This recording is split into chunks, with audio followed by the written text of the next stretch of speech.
Bonjour à tous. Vous avez une boutique physique, mais vous sentez que les ventes stagnent. Vous voyez vos concurrents vendre en ligne pendant que vous vous battez à attirer des clients en magasin. Transformer son commerce en une boutique hybride est un vrai défi, mais aussi une opportunité énorme. Je suis Julien Cagé, vendeur expérimenté et formateur en e-commerce. J'ai vendu des centaines d'articles en ligne sur Vinted, Leboncoin, eBay, Shopify, et je vais vous donner aujourd'hui les clés pour réussir cette transition sans stress et sans erreur coûteuse. Prêt à évoluer dans votre business? On y va. Suivez-moi. Bienvenue dans ce nouvel épisode de votre podcast dédié au e-commerce. Aujourd'hui, on va parler d'un sujet brûlant. Comment transformer une boutique physique en un commerce hybride, c'est-à-dire un magasin qui vend à la fois en ligne et en physique. Vous savez, en fait, avec la montée en puissance du digital, le commerce traditionnel doit s'adapter. Beaucoup de petites boutiques locales, mais aussi de grandes enseignes, ont compris l'intérêt d'avoir une présence en ligne. Mais comment faire concrètement? Quels sont les défis et les opportunités de cette transformation? C'est ce qu'on va voir ensemble. Le podcast sera décliné en 3 parties. Partie 1, pourquoi passer au commerce hybride? Partie 2, les étapes pour réussir sa transition vers une boutique hybride. Partie 3, les défis et solutions du commerce hybride. Sans plus tarder, nous allons passer à la première partie. Partie 1, pourquoi passer au commerce hybride? Pourquoi un commerçant traditionnel devrait-il vendre aussi en ligne? La réponse est simple.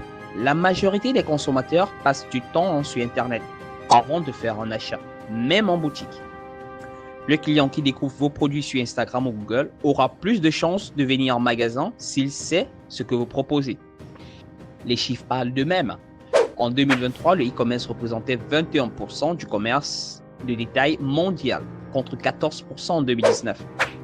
Des géants comme Nike ont vu le chiffre d'affaires en ligne exploser de plus de 35% en 2022, après avoir investi massivement dans leur site web et leur application. Même les marques historiques comme Zara et H&M ont accéléré leur digitalisation. H&M, par exemple, a investi 3 milliards d'euros en 2023 pour améliorer son e-commerce. Si les grandes marques le font, pourquoi pas vous? Aujourd'hui, un client qui ne trouve pas vos boutiques en ligne risque d'aller voir ailleurs. C'est ce que j'ai compris très tôt lorsque j'ai commencé à vendre des chaussures et les vêtements de seconde main. J'ai testé plusieurs plateformes et analysé ce qui fonctionne. La visibilité en ligne booste directement les ventes. Partie 2. Les étapes pour réussir sa transition vers une boutique hybride. Vendre en ligne, c'est intéressant, mais comment on fait? Voici les étapes essentielles. Le 1, on a créé une présence en ligne adaptée. Donc, je vends cela la première étape, être visible sur Internet. Ça passe par un site de e-commerce comme Shopify, Wix ou WooCommerce et les marketplaces comme Leboncoin ou eBay. En 2022, 62% des boutiques physiques qui ont lancé un site de e-commerce ont vu une hausse de leur vente globale. Deuxième étape, se positionner sur les marketplaces. Vinted, Leboncoin et eBay. Amazon, par exemple, des millions de visiteurs chaque jour. Donc, c'est un exemple très clair, pratique même d'ailleurs. Exemple personnel. En publiant régulièrement mes produits sur plusieurs plateformes, j'ai augmenté mes ventes de 40% en 6 mois.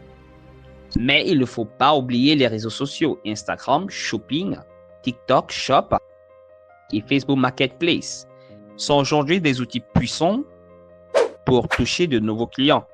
70% des jeunes achètent un produit après avoir vu sur Instagram ou TikTok. En 2, nous avons géré la logistique et les stocks. Un des plus gros défis, c'est la gestion des stocks entre le magasin physique et l'e-commerce. Il faut éviter de vendre en ligne un produit qui n'est plus disponible en boutique. Des outils comme Square, PrestaShop, Odoo peuvent vous aider à synchroniser tout ça. Amazon gère plus de 350 millions d'articles grâce à des systèmes d'automatisation avancés. Autre solution, proposer du click collect pour que les clients achètent en ligne et viennent chercher leurs produits en magasin. 60% des acheteurs préfèrent récupérer en magasin plutôt que de payer des frais de livraison. Exemple Zara, 50% des commandes en ligne sont retirées en magasin. Et en 3, mettre en place un marketing digital efficace. Avoir une boutique en ligne, c'est bien, mais encore faut-il attirer du monde. Pour ça, misez sur le SEO, les publicités Facebook, Google et le marketing de contenu. Les boutiques bien référencées voient 30% de trafic en plus. J'ai testé des annonces Google Ads et augmenté mes ventes de 25% en un mois. Pense aussi aux promotions de newsletters pour fidéliser vos clients. Offrir un excellent service client.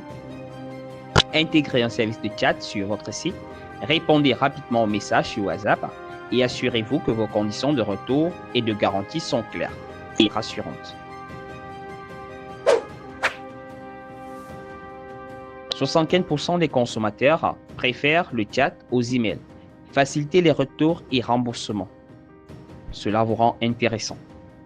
Amazon et Zalando ont fidélisé des millions de clients grâce à des politiques de retour simples et gratuites. Les défis et solutions du commerce hybride. Bien sûr, tout ça n'est pas sans défi. Le premier, c'est la gestion du stock. Une solution simple, adopter un logiciel de gestion qui synchronise les ventes physiques en ligne en temps réel. Autre défi, le budget. Créer un site de e-commerce demande un investissement, mais il est possible de commencer petit avec une boutique sur Marketplace avant de développer son propre site. Un site e-commerce coûte entre 300 et 5 000 euros, mais c'est vite rentabilisé.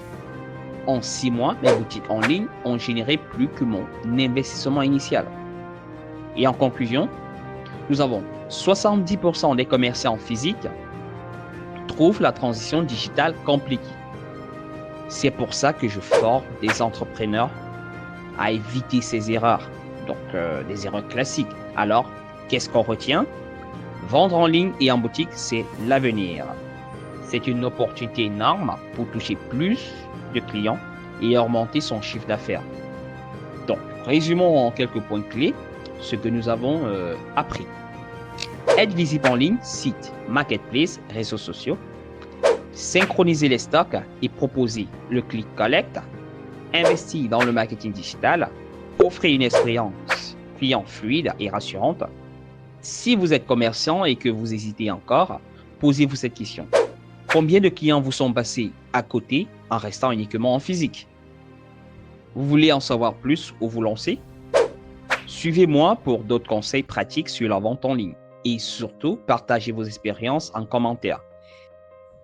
Voilà, vous avez maintenant quelques clés pour comprendre pourquoi et comment transformer votre boutique physique en un commerce hybride performant. Mais ce n'est que le début. Avec la deuxième partie de cette chronique, on va aller encore plus loin avec des stratégies avancées pour booster vos ventes en ligne et fidéliser vos clients comme les plus grandes marques. Si cette chronique vous a intéressé ou vous a été utile, pensez à liker, vous abonner et partager autour de vous. Ce contenu peut aider d'autres commerçants à franchir le cap et réussir leur transition vers le digital. Toutes les infos utiles sont juste en dessous de cette publication. Rendez-vous sur mes réseaux sociaux Jules NKG pour ne rien manquer de la suite. À très bientôt. Au revoir.